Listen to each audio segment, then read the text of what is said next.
வணக்கப்பட மாப்பிள்ள வில்லேஜ் போட்டோகிராஃபியிலிருந்து மதுரை மாவட்டம் மஞ்சமலை சாமியின் துணையோடு உலக புகழ்பெற்ற பாலமடு ஜல்லிக்கட்டு விழா வருகின்ற 15/1/2025 புதன்கிழமை பாலமடு மகாலிங்க சாமி மடத்து கமிட்டி சார்பாக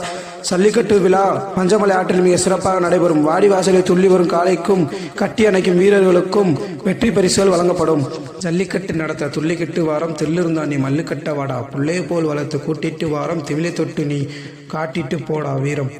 அப்பன் ஆத்த ஆசி வணங்கிட்டு வாரம் தன் குலசாமியின் திணறு நீர் பூசிட்டு வாடா, சாமி தாண்டா நமக்கு ஜல்லிக்கட்டு வாடா. உலக புகழ்பெற்ற பாலமடு ஜல்லிக்கட்டு விழாவிற்கு வருகை தரும் அனைத்து காவல்துறை அதிகாரிகளும், மருத்துவத்துறையில் இருக்கும் அன்பு சொந்தங்களையும், கால்நடை சார்ந்த அனைத்து சொந்தங்களையும், வருவாய்த்துறையில் சார்ந்த சொந்தங்களையும், அனைத்து காளைகளையும், காளையின் உரிமையாளர்களையும், மாடுபிடி வீரர்களையும், அனைத்து புகைப்பட கலைஞர்களையும் பாலமடு மகாலிங்க சாமி மடத்து கமிட்டி சார்பாகவும், பாலமடு ஊர் பொதுமக்கள் சார்பாகவும், வில்லேஜ் போட்டோகிராஃபி சார்பாகவும், அனைத்து ஜல்லிக்கட்டு சொந்தங்கள் சார்பாகவும் உலக புகழ்பெற்ற பாலமடு ஜல்லிக்கட்டு விழா